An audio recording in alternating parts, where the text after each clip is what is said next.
Hello, everyone, and welcome to another bonus episode of Legends of Jorvik, where I, a humble Jorvik pilgrim who goes to the Jorvik Viking Festival that they hold every February, although once in May, um, goes to and witnesses many creative events, meets fabulous people, experts, historians, theatre production companies, reenactors, you name it, they've got it. And I'm lucky to have tracked down and gently requested a few of the guests from this year's festival from 2025 to join me on my podcast. And tonight we have a very special guest called Katie Smith, who works at York Archaeology, and her connection, ladies and gentlemen, is that she designed the official top trumps for the Jorvik Viking-Centre.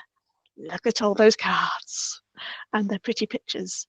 And I will have ones popping up and around the screen as we go through the talk, so don't you worry, everyone, you will see them. But I do encourage everyone to go buy them. They should still be on sale on the Jorvik website. But let me welcome our guest. Katie, welcome to the podcast. Hi, I'm so happy to be here. I'm glad that you wanted to speak to me. Well, this came about simply because I learned that you are an alumni like me of the University of Huddersfield, incredibly enough. Yeah, no, I remember the email you sent Lisa, and I was like, oh, I love like connecting with people that it just feels like such a lovely thing to be like, we've been at the same place and stuff. Yeah. Well, your wonderful work with Top Trumps made it on the staff news, on the headline, on the university pages for staff, and of course I think it was even on the main website as well, that Huddersfield alumni Katie Smith designed the Top Trumps for Jorvik. And I thought, oh, I need to get her on the podcast. And then of course I got the Top Trumps. I'm like, yes, I definitely need to get her on the podcast because they're amazing. But I guess we should start from the beginning with, after you kind of I believe you did illustration at the university, is that right? Yeah, that's great. Okay, so how did you then get your current post at York Archaeology, if you don't mind me asking? So really, I graduated in 2020, which was obviously a really hard time. We were in like lockdown and stuff like that. And it was sort of the case of like sending my dissertation. Right, you finished, and I was like, oh, that's it, okay. And then I was it took the year really to think about what I wanted to do, and I really wanted to get into children's book illustration and like more storytelling illustration. And then getting into it turned out that like I was told my whole life that the art industry is really hard to get into, and I took that as a chin. I was like, I know it's hard to get into, but I'm gonna get into it. And then I spent 3 years realizing how hard it is to get into. I was like, oh, Yeah. it really was like a lot of, unfortunately, a lot of doing a lot of volunteer work. I did a lot around Huddersfield. Like, I don't know if you know of the Hive Cafe. Yes. I did some of their window displays and ran a workshop for them. Like anything that could go towards my portfolio, like I was like, please let me do. And I was working a full-time job at the time, so it was just like, this is what I wanted to do. I'm going to try and do it.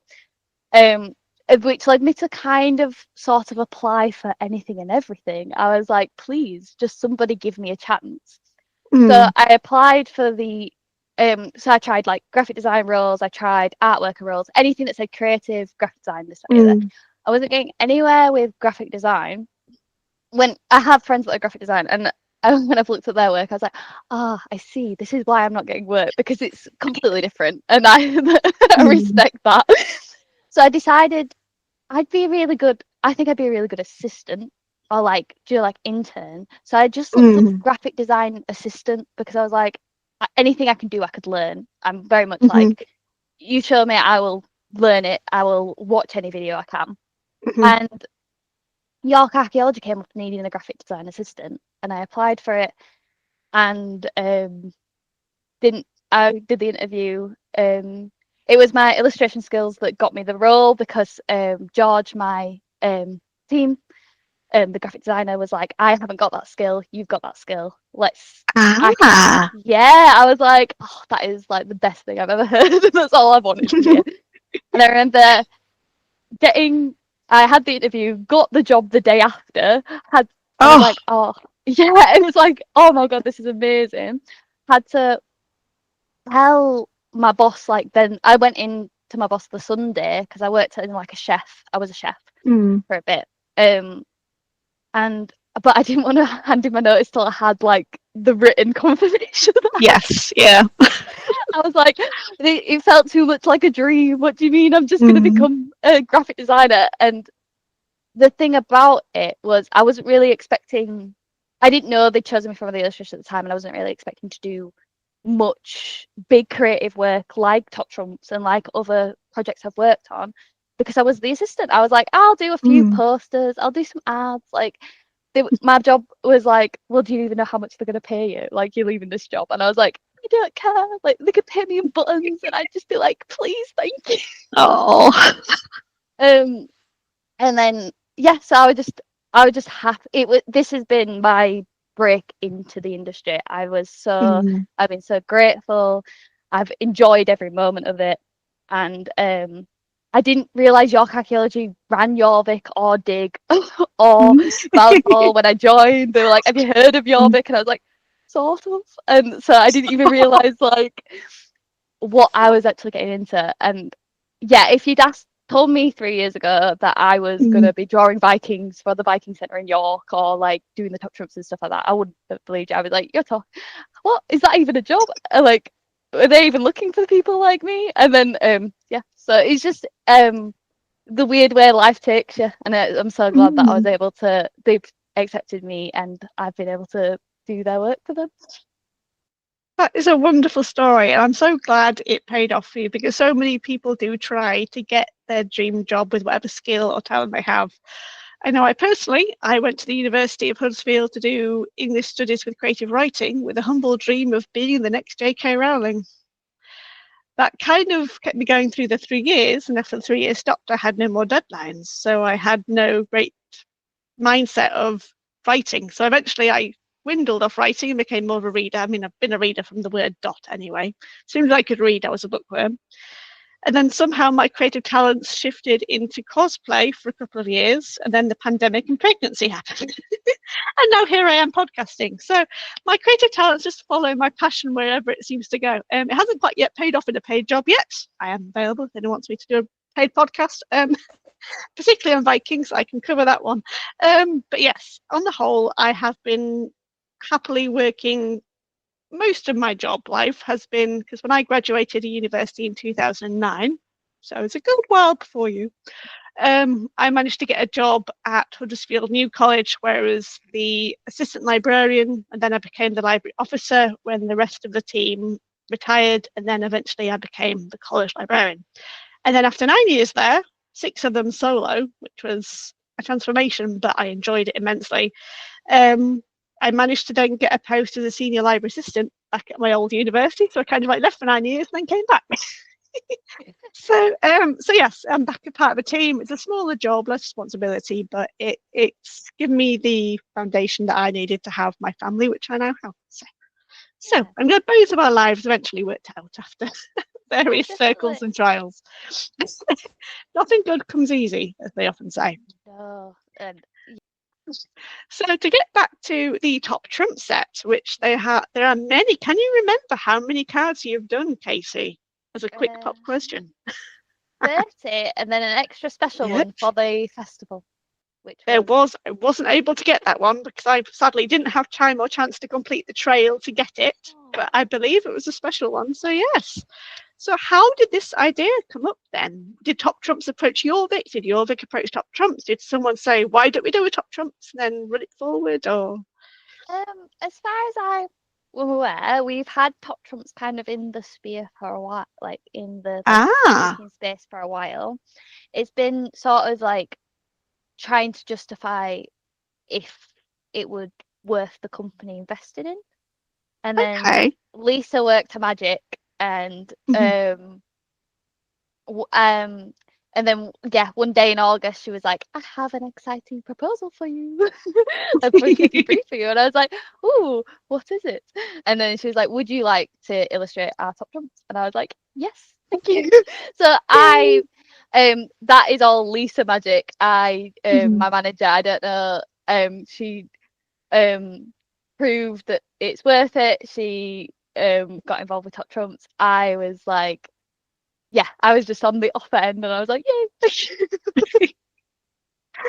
So I guess, did you know much about Top Trumps as a card game before that point? Yeah, well, it's always, I feel like it's a staple kids game, isn't it? Like, Mm. I've never fully played a game, and I don't think I didn't know how to play the game when we got approached with Top Trumps. Which, when they explained the game to me, I was like, oh, how did I know this? But I think I just didn't, um, I didn't read instructions as a kid, and it was always something we, yeah, it was always something we got as like, it's like for Christmas and stuff. I feel like I always had Mm. a Top Trumps pack in the house. And I think it was just a case of like, I think we got a basic concept, but I don't have like a full memory of like, this is Mm. how you play the game and this is what you do to play the game. Mm. So I knew of the brand. And then I was quite I can't think of the word. I was like, oh, we related because Lisa had never played the game and we'd like something we'd never played Ah, together. So I was like, so we got to, it was exciting that when we got to like do test runs of our pack and stuff like that when they were coming through and stuff. fab. So yeah, um, I knew of them and I have now played that game. But growing up, I had them and never played. So for viewers and listeners who may not be in either familiar or in the same boat that have remembered Top Trumps from their own childhood but couldn't for the life of them or might not just be able to recall the exact rules, would you like to give us a brief summary of how you play Top Trumps? So you all divide the cards and it's sort of a versus game. So you hide you hide your hand of Hand? cards. Yeah. That's it. And you say you have 5 categories. These categories could range from wisdom to like magic, which are on the top trump cards, like battle prowess, and they all have a rating. You will say I think you say the character.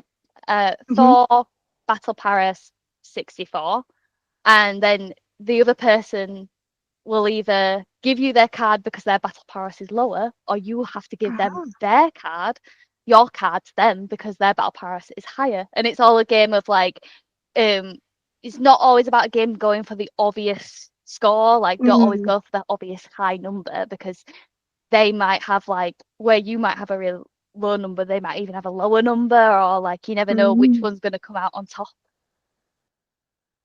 Brilliant. Thank you very much. That's really succinctly put. That's certainly the way I remember very vaguely playing Pokemon cards once upon a time back in the 1990s. And even then, I don't think I played it right. Yeah, again, a game I had loads of cards for because I loved the characters and like I Mhm. watched the anime, but never until I was like 19, I'd never played a full game through, and I think I just remember like just showing them off and be like, yeah, it's my pretty card. So, okay, so Lisa told you that the deal is on. Can you design the pictures? How did it all begin? Did you talk to a particular person to find out much more about the characters? Did you have to draft a list of names first to know who you're designing? So yeah, this is really interesting because we have a big team at York Archaeology. We have a lot of we have like the education section, we have like the finds artifact sections, and we have like mythological experts on like hand of all different areas of Hmm. York Archaeology. And this being a really exciting project, they all wanted to be a part of it, which is brilliant. And that was like the first hurdle was who are we going to have as our cards? Because it wasn't particularly obvious at first to do Norse mythology. We were Mm. playing around with the characters at the Jorvik in the Jorvik ride. So like we were gonna play around Mm. with like Bogar and like Laboba, but again pronunciation and because yeah, because on the ride we have characters that were found at the archaeologist site, and we can say like Yeah. these people were like here. And then I threw out the idea because we have another exhibition that tours around the countries or tours around like the world called Heroes, which is real Mm. Viking people that were like heroes. And I remember the names. There's like I wouldn't be surprised if there was Freydis from Greenland, because she was the one Yeah, that snapped her breasts with the sword. She's always on the top there when you think after female side heroes. Because I think I did see that when it toured. I might have seen it in York, and then I remember seeing it in the Barnsley Town Hall. Because of course I'm living in West Yorkshire now, and that's the nearest town hall, certainly where my husband's from. Anyway, so I remember seeing it there. I probably got photos on my Facebook page of it many, many years ago. But yes, I remember seeing that exhibition. well, and I think what helped me is I'd drawn them prior because it had recently gone to France and they wanted an illustration element. So I'd recently drew all these Ah. heroes. So I was like, those, and because we were still thinking of the Jorvik characters, I was like, well, they seem not so overpowered to like the Jorvik Mm, characters. I feel like because they're on the same level, just a bit more like had a bit more wit or a bit more like mm, leadership. You can kind of go with that. Because then Norse mythology got thrown in. We were like, shall we have the gods too? And then it was like, well, we could have the gods versus the heroes because now I think you rank out the Jorvik characters because they're just civilians. mm, And then I think it was just there's so much to dive in with Norse mythology. Let's just do Norse mythology. And also because they're all sort of on the same battlefield. Like you can have a category that is magic because they do have mm, magic, whereas like the hero mm, characters might have not ranked high in magic because they're real people and may have had legends where they could have been seen to be using magic, but I don't think, mm, yeah. So it was Norse mythology, and then it was the exciting thing of um I think the first point was I drew the characters. I mhm. drew two. I drew a Valkyrie and I drew Mimir. Interesting Uh, choice. Well, so I was going off Google searches, which is what this is quite a funny story. So we were working out. So we had Lucas, the mythological expert, and we had education working Mm, out all the logistics and details. And I wanted to secure the style of the characters before, because it mm. was quite. I had like a month to do this, so I wanted to Oh secure the gosh. style so that there could be little changes, but no one would be shocked Mm, what they look like. Everyone can agree that this is what they're going to look like. So it was a mhm, Google searching for me first because I know a little bit, but mine is very much like very much Marvel and what I could find on the internet. Like I found out that mm. Vikings don't wear horns on their helmets when I started working at Jorvik. And I had a lot of like yeah. I was like, that's a Victorian invention. No. Um so the Valkyrie came out with a winged helmet. Yeah, Mhm. because I was doing Google searches. I was like, also because I was like, they're gods. Surely they can have. I get they can't have horns, but surely they have like decorative helmets. And then Mimir was funny because I was searching up Mimir, and the Assassin's Creed did a character Yes, they for did. their game, and he looked like a Mm, man face in a tree, like a mhm. man head in a tree. And I thought Mimir was a tree man, so I drew Ah, this great oak with um the details of the wood would be like the Viking helmet and his face, and his beard would be like moss. mm. And it was honestly one of my favorite drawings. And I'm like, we need to use it somewhere. Is he not like a Oh. tree man somewhere? It's just very typical. Um, Mm, and so I sent it off to them. They loved the style, but yeah, Lucas came to me and was like, Mimir's not actually a tree man. I was like, what? He's a talking head, mm, so I thought that was really clever. And then, so from there, me and Lucas had a lot of meetings where mm, he being the mythological expert and talks a lot about sagas, he gave me the rundown of the saga from what the thing was, and then from what the character was, and mm, and then we had a meeting where I would like discuss what is like kind of yes and no for Vikings. So like mm, because in sagas they call themselves giants a lot. So I was like, these are they mm. like when I think of giant, is that what I'm Yes. thinking about? And Yes, he's that's like, a good point. yeah, and he's like, no, the giants are just I think they're like closest to gods they can get without they're not physically giant people. And I think it was same with Mm, dwarfs, it's same with elves. I was like, mm, Lord of the Rings, can I draw a guy with pointy ears? And he's like, no, they're just like certain type of Vikings. And I was like, okay. But yeah, it was very good to like, well, that's where I found out that sagas aren't like what I assume the Greek myths are, which are like full stories or like Mm. they're kind of like bits and pieces of poems, and that's why like Nidhogg, Yes, Nidhogg. Nidhogg was a snake that was like eating the roots of the tree, but Mm-hmm. then in Ragnarok grew wings, but it wasn't discussed that he had wings before, Nope. and dropped dead bodies. I was like, oh, so he gained abilities. I like that. But that was like the most interesting part. And then the bit where education came in, because top trumps can be used in top trumps is certified to be used in educational aspects during schools and stuff like that. Ah. They wanted to put in like their tidbits and stuff like that, and we really wanted to have artifacts from what we found at York Archaeology. So the Valkyrie has I forgot the name of the helmet, but it's the helmet they The found. Coppergate helmet. Coppergate Really? helmet. I'm looking her up now. Where is she? I know she's in here somewhere. There she is. Oh, she does. How have I not noticed that? There she is, the So her Valkyrie. I'll have a wing, bigger version on the screen around here somewhere, but she'll pop up in all her glorious colour. But yes, that's a beautiful thing to do. How clever. yeah. So like, I found out that Vikings had ice skates and skis. I didn't know they had that. It's just stuff you don't think about, and then they do, and you're like, oh my god, that's.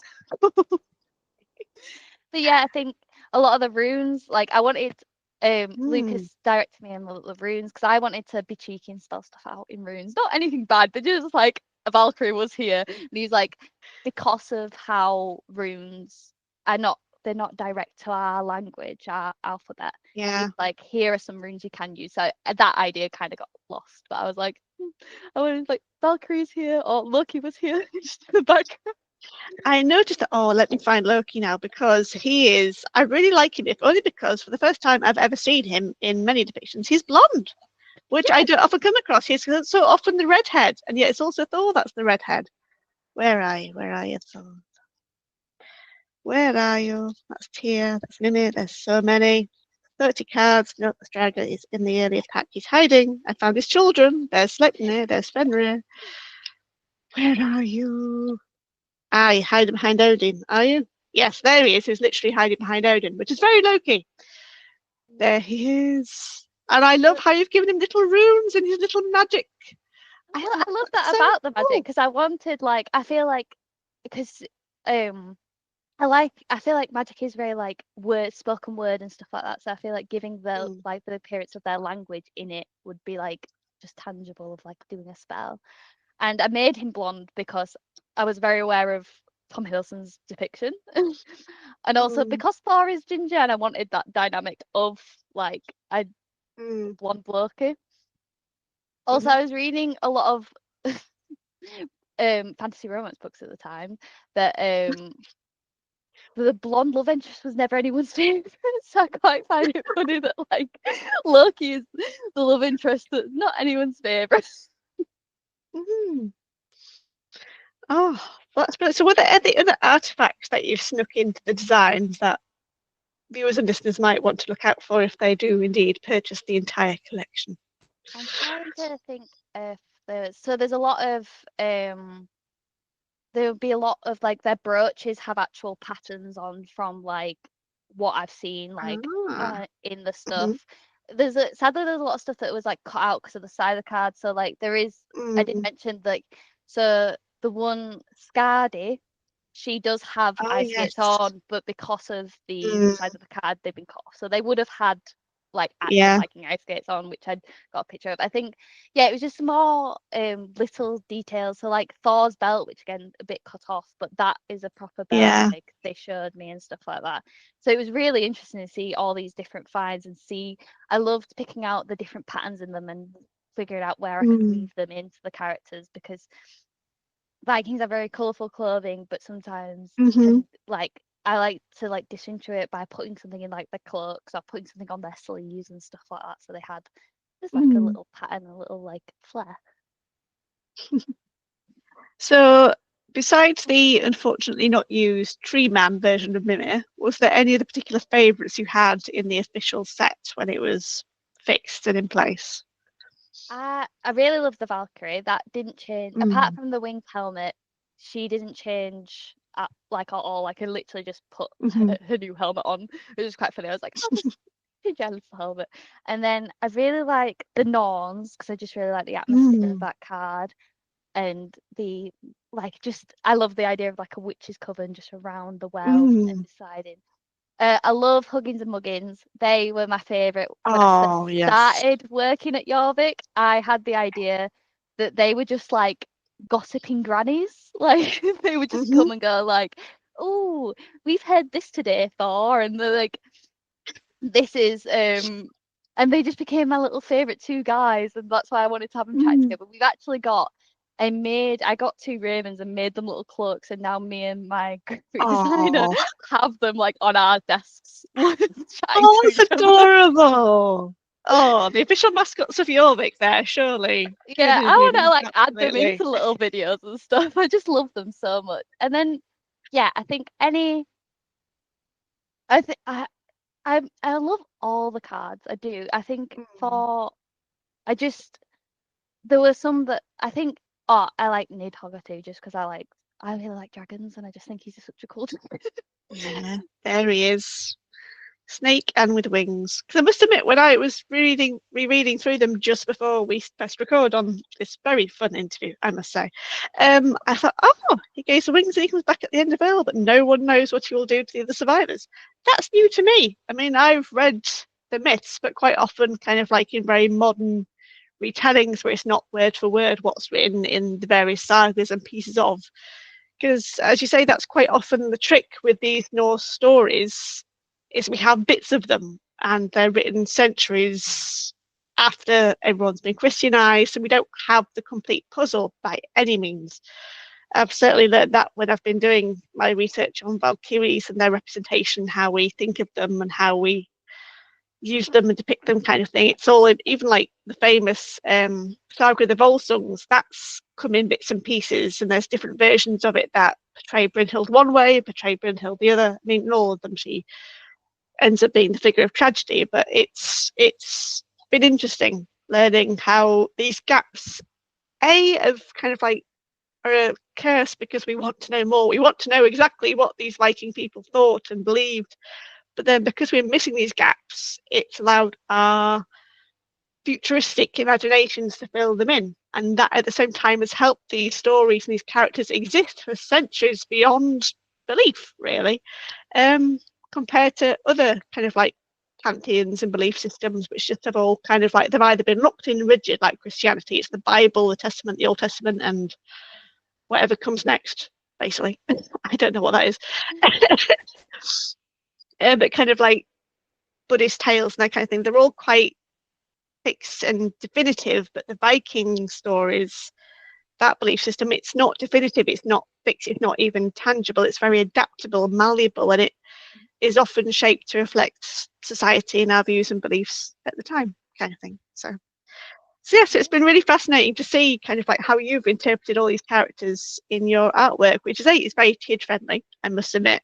And I would love to see these in a book. They're just awesome. Especially Hugin and Moonin. I just love the idea of them gossiping. But yeah, it's just wonderful. So I guess you've touched base on how you've learned a lot from Lucas as a mythology expert, and I salute Lucas. He does a wonderful job at Jorvik. I remember going to his debut Halloween Dark Sagas tour at Jorvik Viking-Centre last autumn, and he was on fire, he was on point. So were the other guys that worked with him, including the guy who played Odin. He generally made my mum jump behind her, and then she was like on tenterhooks all the way around. But yeah, I thought that was a brilliant. That's a really innovative use of Jorvik as a museum. I thought that's inspired. I couldn't get to the Yule one, unfortunately, otherwise I would have gone to that. But I just need any excuse, and I'll be there. I mean, I even took my best friend James round Jorvik. Was it earlier this summer? No, was it earlier? Yeah, it must have been earlier this year, in fact, on the day off that we had together, because he hasn't been there in like nearly 10 years. I thought, you need to go, you need to see, it's all awesome. And we were kind of like, I kept telling him, oh, that's that and that's that. So he didn't really listen to the commentary because I was too busy doing it for him because I've been around that much. But it certainly would have been interesting, I think, to have a top trump set that either did the artifacts, because gosh, what stats could you put with all the artifacts you've got, like the frying pan? I love it. A Flynn Rider, just a Norse Flynn Rider. Yep, I'll have that, please. And of course the woolen sock and all the kind of like the ice skates. There's so many, and of course so many artifacts that are on display because Jorvik found so much. The dig, that is. And of course using the people, I thought that's another really interesting idea, because of course I always know, of course, Bogart, the one on the toilet that is often on the promotion, is the man that's permanently always on the toilet. Bless him. No one's yet given him a laxative. I think he needs it now after nearly 40 odd years of being on the toilet. Permanent struggle. And of course, as you mentioned, I think that was in relation to the old woman that had a limp because of her hip problem that they had found in her bones, because I always love going past her on rides. I thought, oh gosh, just think across you. But yeah, there's so many of the characters. I mean, it still makes me chuckle when we go past on the ride and say, oh yes, here's a woman with her baby trying to work out what to buy for lunch. This man's selling her a cabbage. I don't think she's interested in it. Aren't our problems the same? I'm like, yes, we still don't know what to do for tea most days. And we still get trying to buy things that we don't really need or want. As a mum, I completely related to that scene very much now. I know, you look really aggressive selling her that cabbage. I'm like, I'd be unsure of that cabbage. Yeah, so now that obviously Jorvik's back in February and we're now in the month of May, do you have any idea how successful your wonderful pack of Top Trumps cards has been? I think, to be fair, we get a lot of sales from it. I think the shop's always saying that they're selling very well, and anyone that's like had contact with us, or like Lisa or George, have just said how much they love the pack, which I just love, because well, I just having it, like I just look at them sometimes and like, because it's so nice to have such an accomplished, not accomplished, like a cumulative amount of work like in your hand, and just like, yeah, and like all of us came together for it. Everyone was really excited when it launched, and I think everyone's been like just so happy they're here, and I'm just like, yeah, it makes me happy. No, I guess one of the other questions, I guess, like, have you got yourself a set? Do you have one of maybe the first ones off the press? Yeah, mine are still sealed. Oh, bless you. I looked through them and I still need to buy myself a pack that are not sealed so that we can play them. I've just not got around to it yet. This is like my first pack. They were like, here you go, here they are. And I was like, and I saw like we had a pack that was open in the office. So I was like, this will be like the collector's item when I'm older. And I'm just like, yes, I did this at one point. Show my grandkids, and they're like, yeah, whatever, grandma. And I'm like, yeah, but look, I'll open them for you. I've got my little pack that's weathered because I've played it so much. It is. Sorry, carry on. No, it's all right. Yeah, it's just like, yeah, I've got. I think I got my mum a pack. My granddad wanted me to sign his pack, so I signed his pack for him. Bless him. And then and I'm working out like just getting different packs for different people. So my mother-in-law is still waiting for her pack and stuff, and I'm like, I will get it to you soon. Well, it is a remarkable achievement, and you should be quite rightly proud of it, and so should all your family and friends, because it's amazing. It's the first of its kind for Jorvik, and I've been going to Jorvik since 2006. Yep, pretty much when I started uni, I started going. And it's the first. It's taken 20 odd years, but it's here. It's here. The top trump of Jorvik. It's it, and your name and imagination and talent is behind the core of it, which is the images, as much as the stats are helpful and the little anecdotes. And I'm so glad in a way that it was a cumulative team effort behind Jorvik, because that's what I've always had the impression of. Jorvik is one big team. As you said at the beginning, York Archaeology is like the big family name for the York Dig, the Jorvik, the Rich the Third experience, and all the Cates. They pretty much run most of the main big history spaces and buildings and exhibitions, etc., around York. And yeah, I've always got the impression, because I'm acquainted with Dr. Chris Duckley of Jorvik, of course, because I keep popping up at all the Jorvik events, so he kind of knows my face and I know him because I'm always there.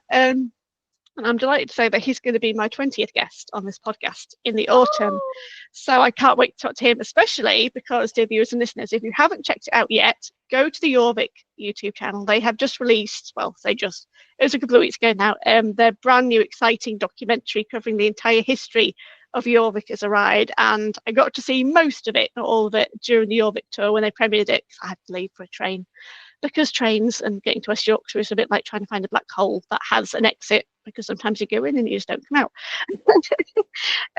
But it is amazing, and to think that legacy now has a little bit of you in, Katie, is I'm just so happy for you, just because I can feel your passion and talent and love for the artwork come through, and it's wonderful. But I guess the final question I was going to ask seeming obviously you've mentioned how you learnt, of course, Viking-Centre of horn helmets and they had ice skates, and then you worked really well with Lucas to learn about the mythology. Has it given you a bit of an itch to learn more about Vikings and their culture and the mythology and history? Or do you feel like you've learned enough now that you've done top trumps? I like Lucas has given me a superpower. I remember random facts about Vikings, especially the sagas. So I spew them off. I'm like, do you know this? And then we're like, yeah. I'm like, yes, now I know.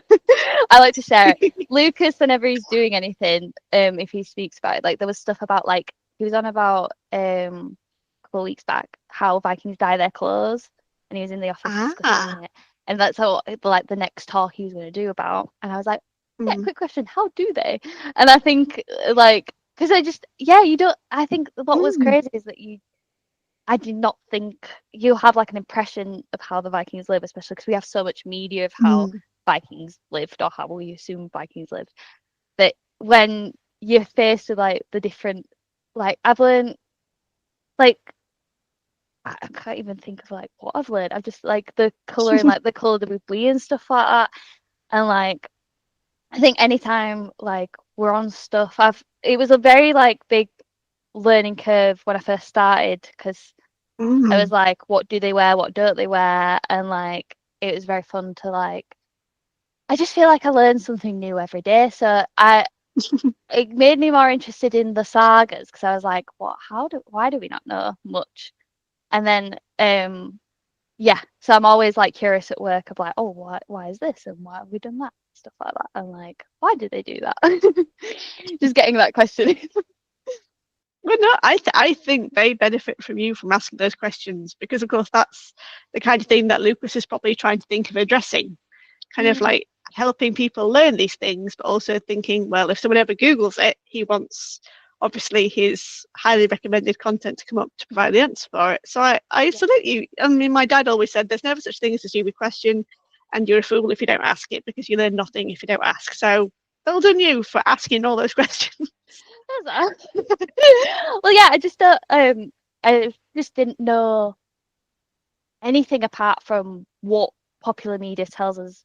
Like I said, what popular media tells us Vikings are, and I knew like the raids and stuff like that. But like the more settled version of their society has been really interesting to learn about, and like their culture every day and stuff like that. And yeah. What else was I say? It just escaped me. But yeah, I think it's just grown a more love for the history itself. Brilliant. Well, thank you so much for your time tonight. I really appreciate it. It's been a really fun conversation with you, exploring all things Norse and your work and your journey as an illustrator, and of course your amazing part of Jorvik Heritage, which is now the official Top Trumps, which is awesome. And I'm so glad I've got a set. I just need someone to play with. Maybe my 4-year-old one day, when she's a bit bigger and can actually learn to read. I mean, she can do the numbers just about, but it's the letters that she wouldn't understand, bless her. Although she'll be exactly like you. She'll be like, why is it Nidhogg? Why is he eating dead people? I'm like, oh gosh, maybe not. Maybe not. She would. She's got that kind of inquisitive mind. She trips me up on all sorts of things. But yes, I hope you enjoyed our chat as well, dear viewers and listeners. Wherever you're watching and listening, please do hit the like button, put a comment in below, hit subscribe so you can catch the next bonus episode of Legends of Jorvik, which will feature Jason Book, a storyteller who was in Jorvik that week and told some fascinating folklore tales. You would have liked his event, Katie. So I do recommend you look him up as well. But there'll be lots of other content coming, including the usual Valhalla podcast episodes. So keep an eye out for that. Thank you very much for listening and watching. Thank you very much, Katie. Thank you for having me. This has been amazing. You're very welcome.